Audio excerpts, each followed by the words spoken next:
at East Perth and I left early because I didn't think there'd be anything, but I've just seen some fireworks. And of course, as soon as I start filming, they just all fucking disappear. Oh my god. There are some. Pretty.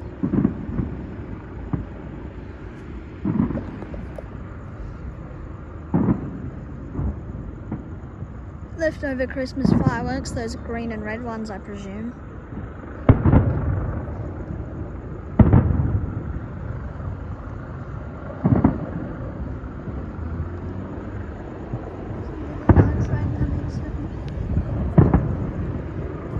I'm gonna go further down the platform. So I haven't actually been down the end of the new East Perth platform.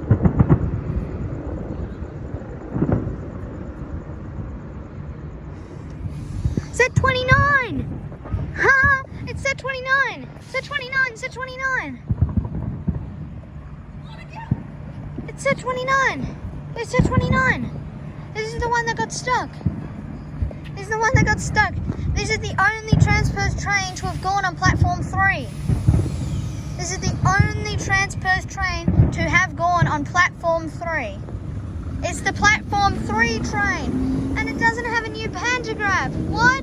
How? The pantograph was completely ruined. How? Set 29! Set 29 spotted! Oh my god, I'm uploading this to YouTube right now.